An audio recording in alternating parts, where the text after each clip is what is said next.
G'day guys, Darren here again from Integrity New Homes. Every now and again we get an inquiry about a knockdown rebuild versus renovation.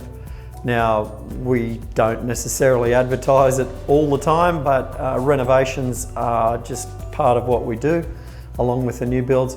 And so covering both those areas, we can really come to people objectively and look at their project and without bias, give them the best way of going forward as to, yes, the renovation that you're looking at is so extensive that you are just as well to do a knockdown rebuild.